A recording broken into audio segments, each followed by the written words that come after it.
originally from the Eastern Cape, operate a accounting practice in Ncumisa. So the company right now, we're in our 6th year of operations.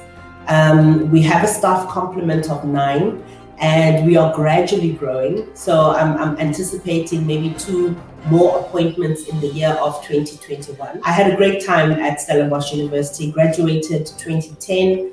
And then started doing my articles and working my way up. So what happened was, in my first year of articles, towards the end of the year, my father was then diagnosed with stage 4 cancer. When I started from a zero base. I had no funding. I didn't apply for funding. I'm a firm believer that you don't need funding to start a business. I sold my car, which was a graduation gift from my parents. And I never told my parents that I'm starting this journey. A good day and welcome to Baobab Chats. I'm here today yet with another phenomenal African, Ncumisa Nodaka, based in Gqeberha. She's one of the ladies that is a mover and a shaker. She runs her own accounting firm, NcumisaChartered Accountants and Auditing, based in Port Elizabeth, in an environment that many would leave and go and start their businesses elsewhere. She has thrived. I know last year they were celebrating 5 years in 2020. And today we are discussing with her to hear her journey over the past 6 years and talking about the next couple of years until we celebrate the 10th year anniversary in 2025. Ncumisa, welcome to Baobab Chats. Thank you, Stan. I must say, before I introduce myself, it's such an honor to be on such a platform like this one, celebrating what Africans are doing to place Africa on the map in terms of business, and celebrating. I think one thing is we don't celebrate each other enough. My name is Ncumisa Nodaka. I am originally from the Eastern Cape, operate a accounting practice in Gqeberha, previously known as Port Elizabeth. You had to say Gqeberha with the strongest click to show that the language is yours and not mine. But I thought I had tried so well. That's not great. No, you did well. You did well, Stan. You did well. You did very well. Great stuff. So maybe before we go any further, Ncumisa, the thing that most of us know you about is obviously the accounting firm. Can you just give us, at least to start with, just a brief introduction of the accounting firm before we will go back to the journey and everything, but just where it is now? Okay. I must say we are really going through a very exciting phase of the business currently. We entered a business competition and it was funded by the Eskom Foundation. And we've recently come second in the category of trade and services.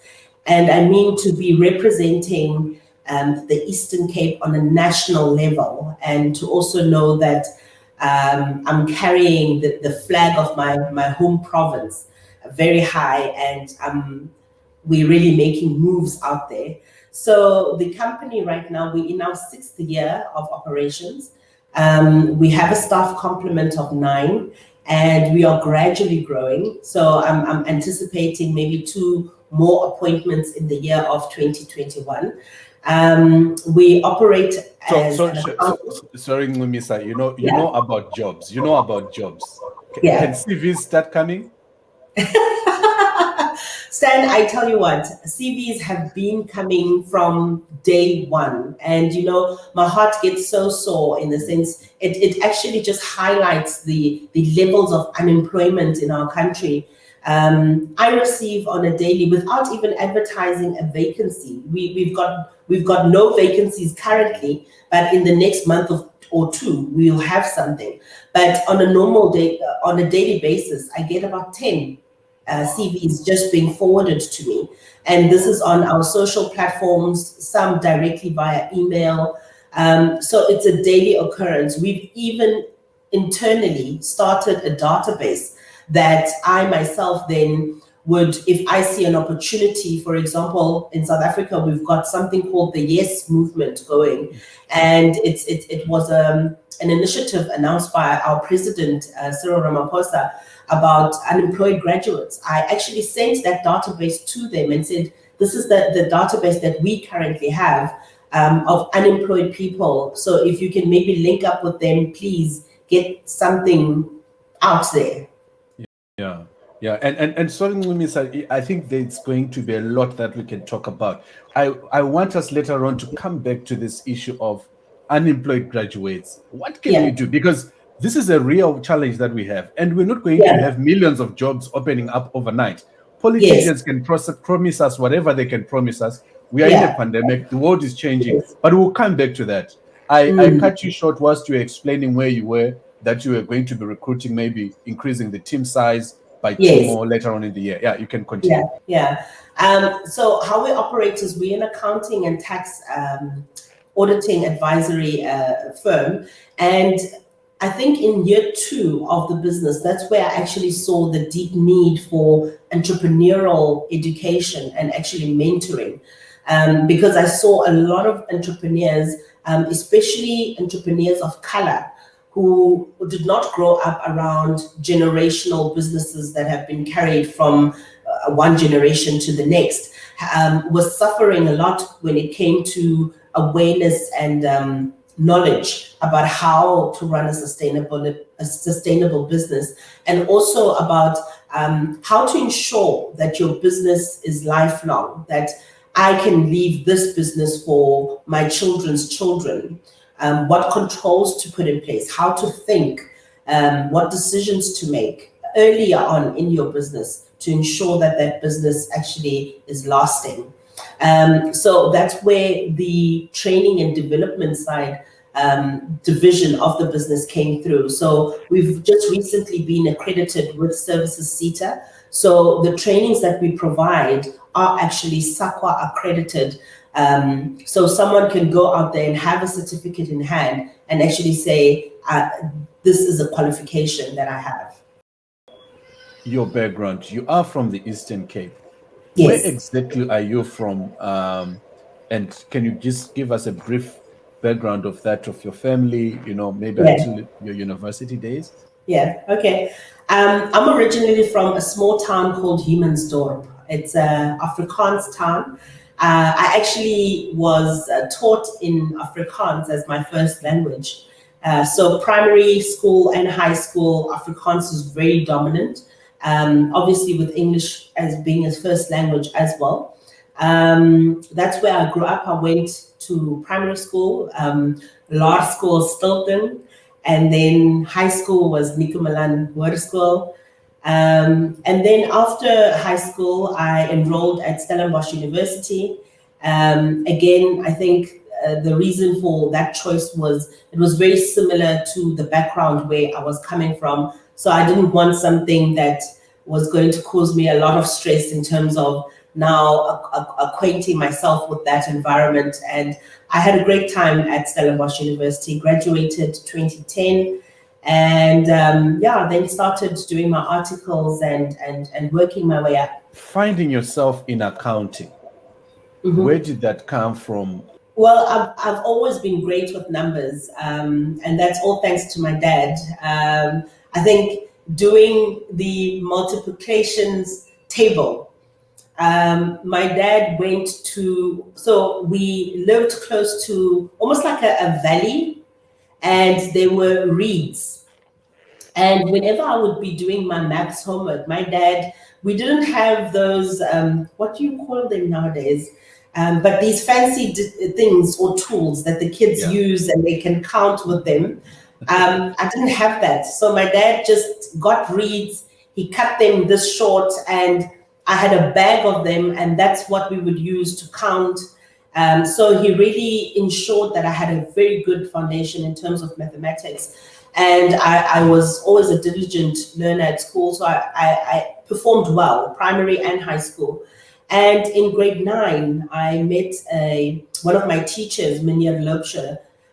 He almost like took me under his wing because he felt I had a lot of potential and could do great things. And I mean, if I were to meet him today, I'd definitely say, sir, you were correct. Wow. So he was actually my accounting teacher, and I fell in love with the subject in standard 7. I knew exactly what I wanted to do. I knew accounting was for me. I think it was the one subject where I could sometimes even get 100% in a test or an exam.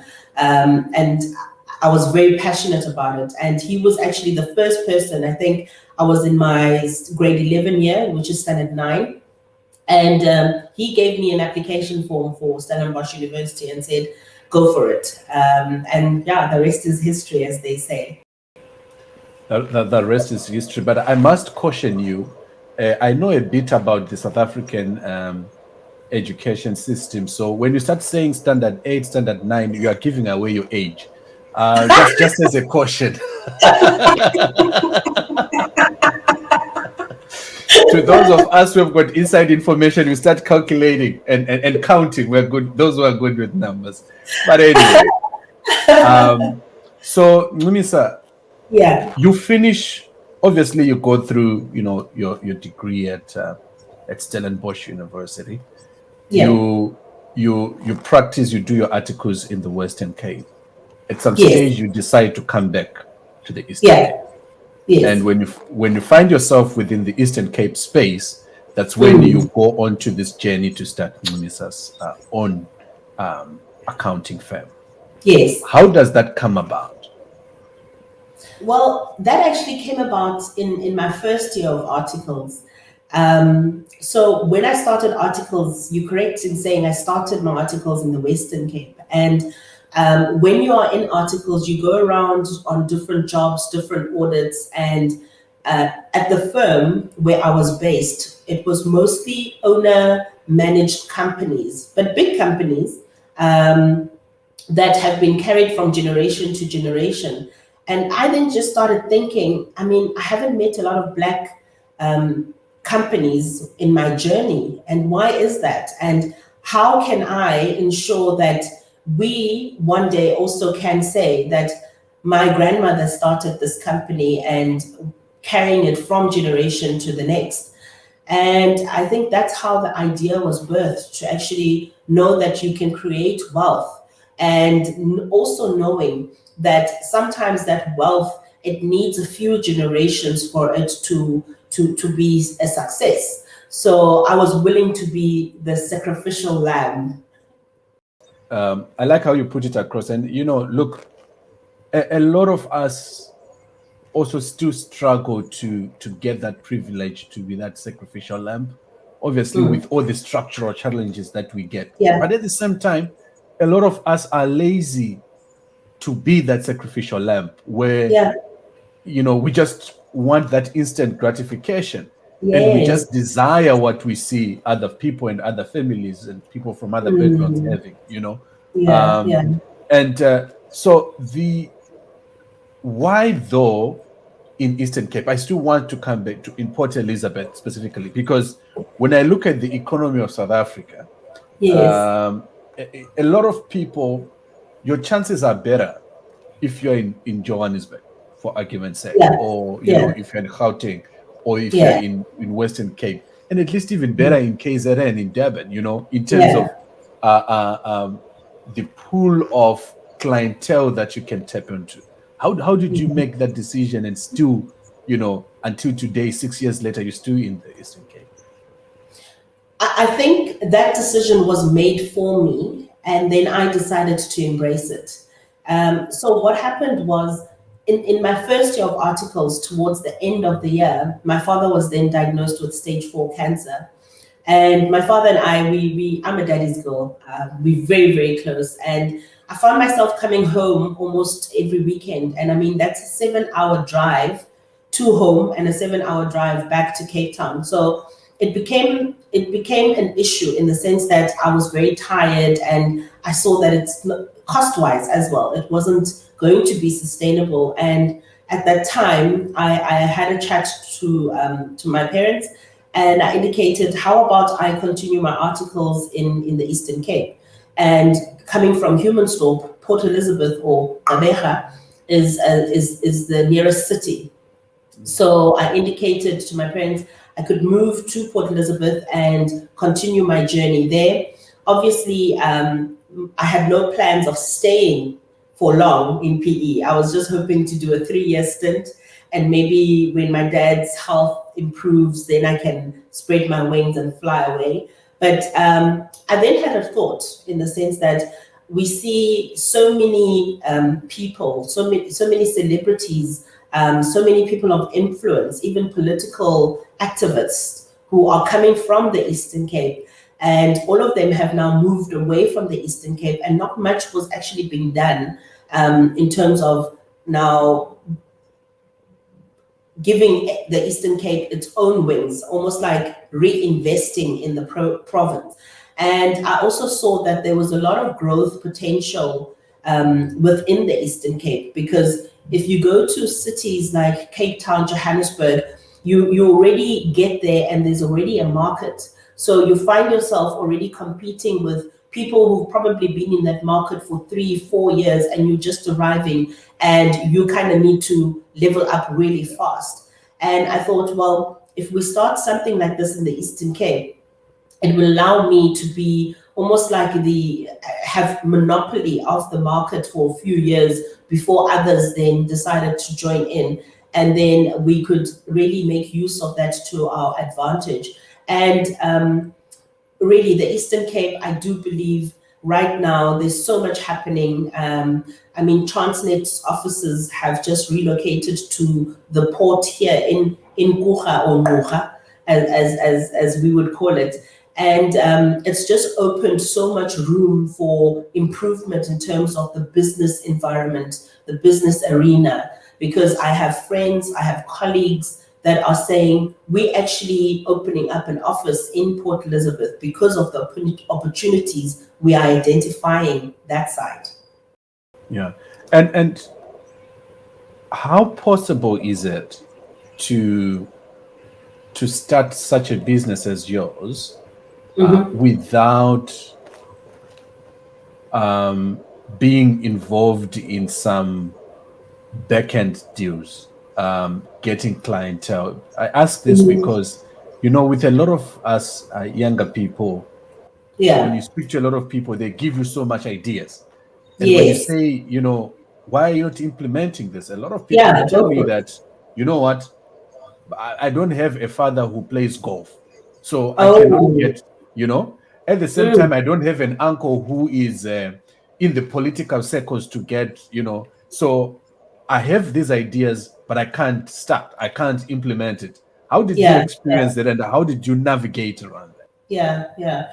No, definitely. I must say, like you mentioned earlier, that instant gratification is really something that it's almost like it's now coming with on our different motherboards, if I can put it that way. Like as you grow up as an individual, it's almost like you are expecting, you have a sense of entitlement for certain things. And for me, my mom is not a politician or well-known person, neither is my father, but it was literally hitting the ground running. I must say, an individual who grew up a very difficult life, in the sense that my parents sent me to boarding school when I was 5. So I've always had to kind of be very independent and kind of fend for myself. And they didn't send me to boarding school because they didn't love me or anything. But at the time, they had no choice. There were no schools around where we were staying. And my parents have a very strong need for their children to be educated, because they never got that opportunity. And they made sure that education for all 3 of us, I've got 2 other siblings, was something that we knew it was a privilege to have, and you make sure that you get that education. So getting to a place like Port Elizabeth, I didn't go to school here. I've got no roots here whatsoever. So for me, it was literally starting on a clean slate and working my way up. I ensured that I did my research. I found out who were the relevant people, who were the relevant decision makers, which circles are the ones that seem to be the ones giving you a stamp of approval. I just you make use of what you have, and I've been told I've got a very likable face and a very likable personality, and socially that's how I ensure that when I meet someone, I ensure that I speak about my business, I speak about the vision, and I must say it won't be instant. I mean, there's some clients that I had started chasing in my first year of operations that I only got in third year of operations. So it was a constant, check-in with them every now and then to ensure that they don't forget about you, that they know that you're around, until eventually they made the decision to make use of our services. Yeah, and I must say that, Ncumisa, you spoke about, you have been told that you've got a likable face or a likable person. I must say, from my perspective, obviously, from when I met you, I think I've now known you close to a year. Yeah. We've always, we never got to meet when I was still in South Africa, but yeah, I must say that the level of humbleness that you engage with, for someone who has made it to where you are, and I think also contributes to that, to people wanting to work with you, Thank you. because you find a lot of us youngsters, you only make your first 10,000 rand, and all of a sudden we put Matlisa or something like that, and we already carrying ourselves with that entitlement mindset, and it's something that we need to work ourselves through, and in finding ourselves in these spaces. So, Ncumisa, currently, we did an interview with a guy called Joseph Tafana, who owns Mossy Wines, another phenomenal entrepreneur, and he said something that caught me, where he said he has been operating for 7 years. In his 7th year, that was his first year for Mossy Wines to be able to pay its bills. Wow. Let's talk about that.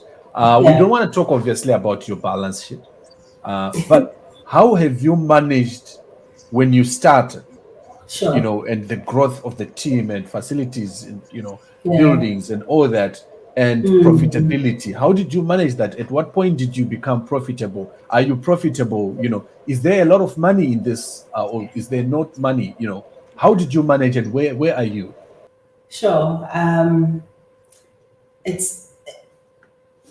just talking about the journey itself awakens a lot of emotions for me. When I started from a zero base. I had no funding. I didn't apply for funding. I'm a firm believer that you don't need funding to start a business. I sold my car, which was a graduation gift from my parents, and I never told my parents that I'm starting this journey. They just started inquiring, I think, after about 6 months, and they're like, we don't hear you talking about work anymore. Whenever my mom would call, she'd be like, but you answering your phone and it's during office hours. What is happening? And sorry, had you resigned? So you resigned, then started? Or yes, I had resigned at my corporate job and started the company.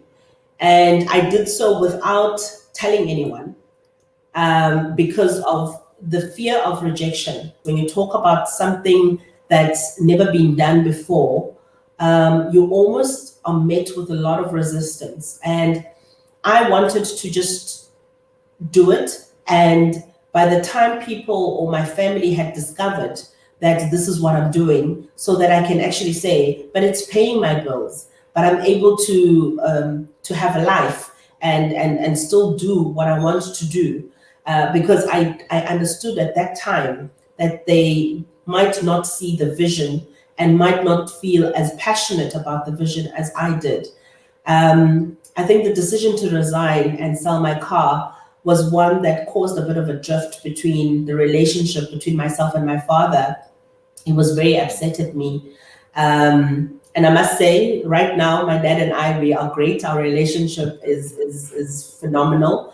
But at that time, he was not impressed because he had felt like he had, my mom and him had given so much. They sacrificed so much for me to get an education and for me to be able to fly the high flag of corporate and work my way up to be a CEO of a very big company.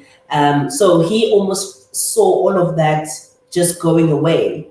Yeah. And hence his disappointment. But it took a long journey for him to actually be able to see that this is actually something that is far greater, that could result in far more exponential financial growth for not just only for me, but my family as well.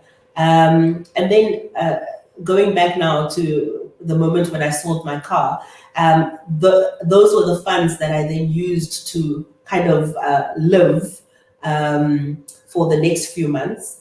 I was operating from my flat.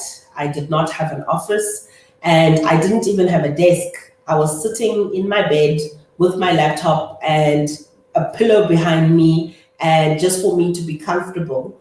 And that's how NcumisaChartered Accountants was birthed. Yeah. So the media and social media glamorize entrepreneurship, and it's definitely not like that at all. I find sorry, Ncumisa, and yeah. Look, we are getting invites every day from Bitcoin traders, Forex traders on social media, and they're driving Ferraris. So you are very much right.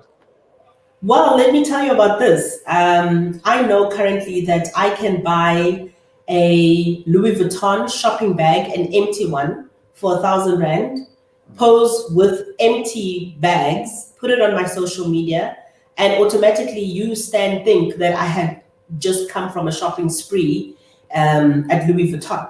So automatically in your mind, you're thinking, Ncumisa probably blown 200K on that shopping spree. And it's all about perception. And looks can be deceiving. And I guess I don't want to speak negatively about the Bitcoin gang, but I can definitely say there is a lot of money to be made in cryptocurrency, but you also need to have a bit of knowledge about it as well. Yeah, yeah. So sorry to cut you there. You were going on. Yeah. Yeah. So I think to answer your question about profitability, about meeting overheads, how did I ensure that the business did that? So one of the things that I do is I kind of identify people who I look up to, and I observe and do a bit of research about how they live, the type of decisions they make, how they actually reach their decisions as well. Because I'm trying to create a generational company. So I would look to people who have that going, and it's going just from growing leaps and bounds. So one thing I did is I downscaled my life. I moved from the nice suburb area that I was staying in, and I moved to a smaller flat. I sold my car. My flat was then almost half of my rental that I used to pay, and the other half of the rental I ensured that I secured an office, and I could walk to the office. So they're eliminating any transport costs. I downscaled in terms of my social life. I mean, I didn't go out as often. And you find that if you don't go out as often, you also tend to lose a few friends as well, because every time you are invited, let's go out and eat, or let's go out and celebrate, you have to kindly decline that offer, to just say, unfortunately, I can't make it. And some would actually ask, why can't you make it? And you'd indicate, financially, I'm not in a space where I can afford to live like that. And I guess for me, that kind of separated the friends from the acquaintances. Yeah. And those friends that actually have stuck around have proven to be lifelong friends that I could definitely call them up at any point in my life and know that they will be there for me. So it required me to actually actively be intentional with every decision that I made pertaining to my personal life and also to the business. Now that we then had an office at that time, I had to make sure that I make enough money to afford that office and also afford some basic income for myself as well. And at the same time, also ensuring that there's enough money left over in the business to make sure that we can print, to make sure that we have Wi-Fi, to make sure that I have airtime. So it's a continuous phase of being very mindful of where it is exactly that you are going. Currently, we are nine staff members, including myself. At that time, it was just me. And obviously, the overheads, expenses have grown exponentially. We are now at our own office building. We have a full-on office that we are currently renting. Hopefully, one day we can buy it. And salaries and wages, I have to ensure that 9 people are paid every month end, and also ensure the other running costs from telephone, Wi-Fi, ensuring we've got efficient laptops, electricity, rates are paid. Oh, it's a lot, but all of that is only possible if I also can take a step back and actually look at the financial performance of the company, because which is something that a lot of entrepreneurs tend to overlook. We tend to want to chase the next biggest deal and not actually look internally. Can we afford to actually take on the next biggest deal? Do we have sufficient capacity to take on that next deal? Any big clients that you'd call big clients, if you're open to discuss, that you'd like to share, or maybe not necessarily just big clients, but maybe work that you've done that you're proud of separately, to say, look, this was something we never thought we could do this, but we managed to do this, or things like that? Sure. I think throughout the journey itself, there've been a lot of milestones where I thought, wow, I was dreaming about this from the first year of operations, and now it's actually come to fulfillment. And what is strange is at that moment when the fulfillment happens, it's almost like you don't celebrate enough, because already you've got your next milestone in mind and are maybe a third into it and walking towards it. So I won't mention any names, but yes, there have been really great moments for us. I mean, one of the greatest moments as well is this award over here that we won this year. I think in the last year, there was also another award that we had been nominated for, but because of COVID, the competition was then deferred up until 2022. So I'm hoping to still feature in that competition. And I guess also what has been something that I'm very proud of is the staff compliments that I have. I mean, in the beginning, I think with my first hire, first and second hire, HR was not my greatest thing. And unfortunately, when you're as a business owner, you have to wear so many hats. You are IT, you are HR, you are marketer, you are boss, you are tea lady, you are all of that in one. And I used to pray so hard for the right team. I used to pray for people who would have a heart for the organization, people who would want to work for the organization and actually not just take this as just a job that they can get salary from every month, but for them to live their role in this organization. And I've really been truly blessed to find those individuals individuals who make it their business, that the success of this company is something that is top of their mind. Yeah. Look, I think we can talk and talk and talk, Ncumisa, because your journey is really one that is inspirational, and there's a lot that we really can learn from you. And I can say to you one thing that I've learned from you from a distance. I don't think I've ever said this to you. I look at how you share opportunities. You know, we live in a space where we are so busy that even when we hear of an opportunity, we don't want to share with others. But I see you constantly sharing on your social media, on WhatsApp, on Facebook, to say, look, there's scholarships open, apply. Yes. There is CEDA funding, apply. There is, you know, and a lot of us, we struggle to do that, just to share opportunities. And I'm just saying, you know, it's one of the things I've seen you doing. And I really think that's quite remarkable. You know, just to mention, it's something that even myself, I desire to have the ability to do that.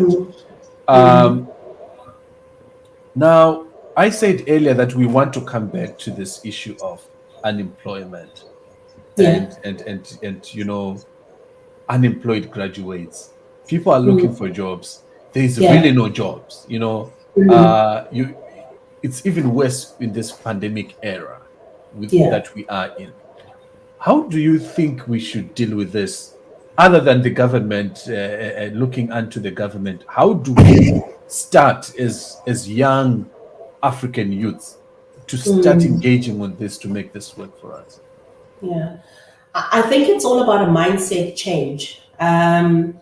What I've noticed is been on a rise is people are expecting everything to come to them in a silver tray and be, here are the tools, and also a manual on how to use the tools, and it's just all leading up to that sense of entitlement that a lot of people also then have. And I grew up in that school of Vukuzenzele. I don't know how to translate that. But wake up and do it for yourself. Yeah, but it doesn't have that same. But I must say it's about mindset change.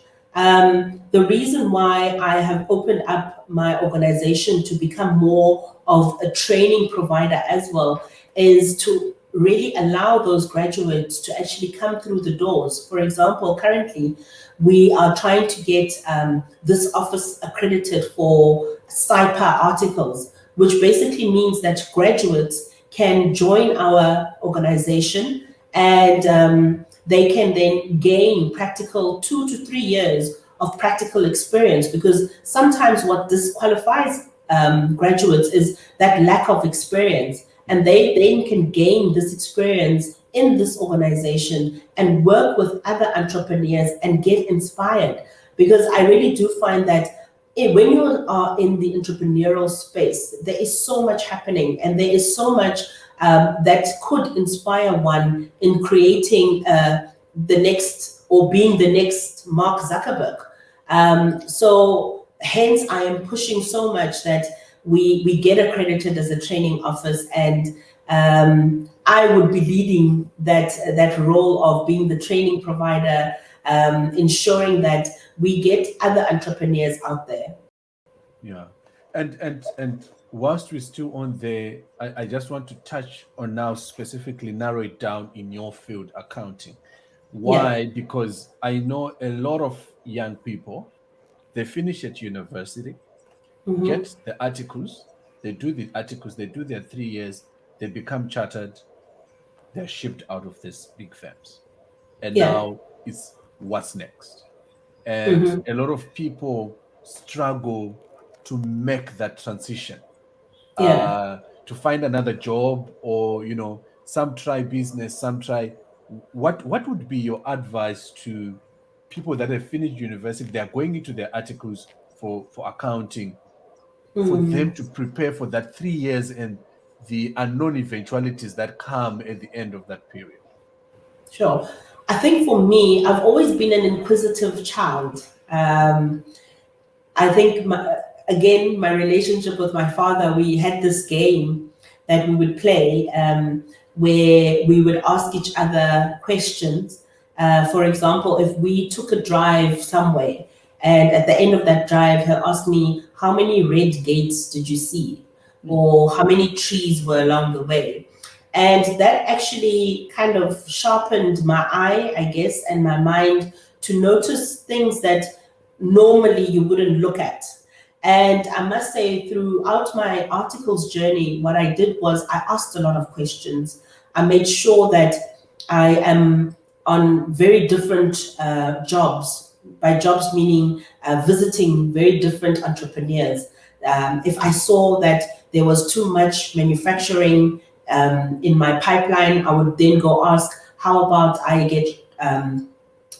can swap with someone else and maybe do retail for the next 3 months, ensuring that I gained as much knowledge about businesses for myself. I also worked a year contract at SARS, South African Reserve Revenue Office. service, yeah. Yes, revenue services. I don't know why I'm forgetting that. It's okay. It's been a long chat. Yes, and the year that I spent there, I ensured that I equipped myself. I mean, we used a program that I had no experience working on previously, but the moment I was allowed to work on it, I tried to learn as much as I could about the system, how it works, and all of that information is now assisting me as a business owner, as an advisor, as a mentor to other businesses about information I had gained 8 years ago that is still very much relevant because not much has changed about SARS and the operations within SARS. So I guess an inquisitive mind, a mind that's open to learning, a mind that's willing to receive learning from others as well. So I would say that is a great start if you have that. In 2025, your company and your business will be now celebrating 10 years. I know you have mentioned you are going into training as well. You've mentioned you want to have the psych accreditation so that people can do articles within the organization. When we will watch this video in 2025, what is it that you want to envisage where you want it to be in the next 5 years to say this is the right growth trajectory that we want to be it staff complement, be it the nature of work you're doing, and so on and so forth? Sure. I think by you just mentioning the 10 years, I literally got goosebumps. No pressure. No, there's no pressure. I must say, I'm not a person that pressurizes myself, but I get excited about the journey and I allow myself to dream big because they always say if your dreams don't scare you, you're not dreaming big enough. And yes, they scare me, but at the same time, they excite me. So for NcumisaChartered accountants, I'm looking to have a national footprint. I'm looking to have a franchise of NcumisaChartered accountants in at least every single province in South Africa. A friend of mine would normally joke that we are going global. And why not? Why can we not go global? The world is our oyster. We normally hear people saying that. So why not take it literally and run with it? So in terms of staff complement, sure. I think if we were to have a national office in every province, we'd probably be reaching a staff complement of 200 upwards. So yeah. We'll be celebrating Africa Day on the 25th of May. What is your vision for Africa as a young African? Sure. I think my vision for Africa is for Africans to start taking charge about their future and no longer just sitting back and allowing things to happen. Stand up. Even if it's just you, you'll see that once you take that first step, you'll see there's someone next to you. take another step, there's another person next to you. It only takes one person to actually stand up, whether it be standing up to the issues we are facing as a continent, standing up within your community, society. Just take a stand and go for it. Thank you so much, Ncumisa, for taking the time and, out of your busy schedule, allowing us some space and time to just discuss your journey. That I believe, and we believe here at Baobab Chats, that it's a journey that would inspire many Africans. A lot of us are watching you, a lot of us are learning from you, and we really, really do appreciate all that you do. We appreciate the opportunities that you share. We appreciate just seeing you blooming like you're doing. And from myself and the Baobab Chats team, thank you. Thank you so much, Stan, and thank you for the invitation. I think Baobab Chats is now becoming a home for me. And hopefully we can do a follow-up really soon, very close to the 10th year, so we can kind of revisit this and be like, check. But it's definitely an honor, and I am looking forward to the future and excited about what the future holds. Thank you so much. Thank you so much, Ncumisa. Bye-bye.